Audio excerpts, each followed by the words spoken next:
Proper ending too, but just brilliant. Just brilliant. That is British Birds and This Bin. And Bobby, would you mind introducing your bandmates, please? Because we have, two new members by the look. Yeah, so we've got Emma on the keyboards. Hello. Yeah. Oh, do you want me to just do the new ones? No, not at all. We've got Ellie on the bass. Of course. We've got Mike, my good mate from Wakefield, on the drums.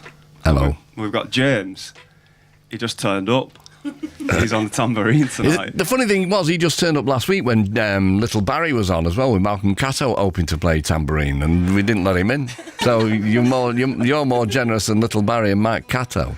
Mike, have you got a mic over there? Funnily enough. Yes, I was.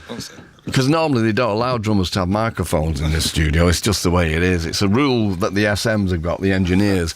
But we've met before, haven't we? When I came in, James was a new face to me, but I knew that the band had a new drummer. And then I thought, I recognise this person. Yeah, well, I play in a band called Drala as well. So you've had us on a lot of times. Yeah. And we wanted to have you on even more times than we've had you on. So is there any kind of light at the end of the tunnel for a Drala session to come? Oh, yeah, sure, man. Yeah. Oh, get on it then. Yeah, we'll do. Sorry. Okay, it's all right. And so, Bobby, are you in tune there? I'm in tune, mate, yeah. Okay, great. So it's been mentioned by a listener already from Chorley, anonymous, could be a family member, I don't know. So an album, Looming Large, tell us about that. Yeah, it's just another DIY effort from us. It's called Silence Daedalus. We recorded it all in my studio. And yeah, it was 3 months in the making, I think it was. Right. You see, that's the beauty of it doing it in your own place, because, if you were 3 months in the studio, you'd be bankrupt, wouldn't you? Yeah, exactly. Which it's sort of the ethos of our band, and it's like try and do as much as we can so we can at least run parallel with the real bands out there. Well, no, you are a real band. And I tell you what, we'll talk about your relationship with the Bug Club in a moment. But, you've done an awful lot of gigs since I first met you. And you were great when you came in. Like I say, it was my mate Howard who told me about you in the first place, as previously mentioned. But you were great when you came in, but you just raised it to another level now. You can just see there's a lot more confidence in the room, and I do seem to remember, and it's understandable in a way because you're on the radio and all that, you're a bit like God, we're on the radio, whereas you come in tonight and you waltz in this swagger, but with a supreme confidence, and it's backed up by the music as well. It is so great to see you come on in such a way. And so how much of that is down to the amount of gigs that you've done, particularly perhaps with the Bug Club? Yeah, the Bug Club definitely, because, they're so nice, they're such nice people, the whole team around them's really nice, but then also, like, with Lovely Eggs as well, it kind of, like, validates our own existence, the fact that they're doing it DIY, and, like Holly and Dave, they've been really supportive. They're just the loveliest people in the world, though, as well. So, if you've got the Bug Club and the Lovely Eggs on your side, you've made it, haven't you, really? It's just the amount of belief that we got from them, and, even like yourself as well, why not go and keep just making records, and when we're getting, we've got friends like you lot. Well, that's very generous of you. Like I say, if there weren't any great bands, then I'd have a rubbish show, and it wouldn't be right, would it? It wouldn't even tip up. But whilst we're on the subject of the Bug Club, Dave, manager, says thanks for being his car park attendant last week. Yeah, I watched him out of a dodgy little spot, actually. Yeah. And I'm pretty sure it's a Toyota Hilux. Is it?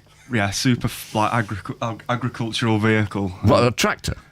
No, he's not trying. No, I know he lives on a farm somewhere, so he might well drive a tractor. I don't know. I think I said to him, like, it suits you so much that I knew you had a farm, but I didn't know you had a Toyota Hilux. I don't know what one is, but does he drive with one arm out the window, shouting, "Get off my land"? Chewing a piece of straw as well. Yeah. I can imagine him doing that. And so you've got 2 singles as well ahead of the album, and you've played them. Yeah. Okay. Just need to say that you've got a whole raft of gigs here. So May the 3rd, the Snug in Atherton. You can tell me any other information if you like, because some of these are actually with somebody else, with Adam Hopper and the Wimps. Yeah. Okay. Yeah, our good mate Adam. Right, okie dokie. The 4th, Sounds from the Other City in Salford. Brilliant, brilliant festival. So I'll be going to that and be seeing you there, I hope.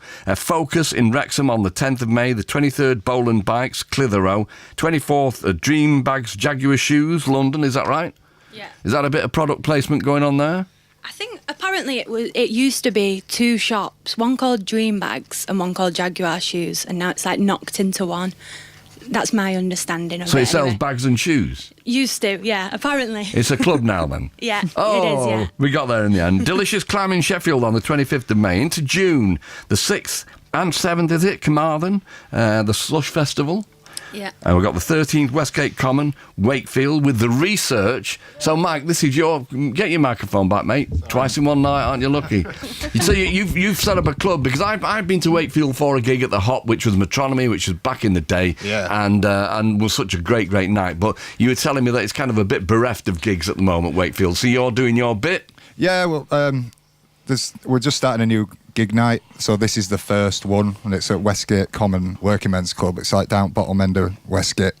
It's a really nice little concert room. It holds a couple of hundred. The beer's really cheap. So yeah, this is the first one with us and the research, and then next one we got penciled in is for August. But yeah, we're just gonna sling it and see if it sticks and keep trying it out. What band have you got booked in for August? That's up in the air at the minute. Right, okie dokie. But yeah. All right, and the 14th, you got the album. Now, this is a bit cryptic. The album launch party in Chorley. So, on the 14th of June, do people just have to wander around Chorley looking for you, or are you going to tell them where it is? Might be a secret one, eh? It's going to be like an illegal rave, where you just we send a text message out. No, I'm making this up really. Last time. We did one in an ice cream shop, Masses, last April for our single launch. We just text everyone an hour before it. Everyone turned up, so we might do the same again, maybe a bit more warning this time. Right, okay.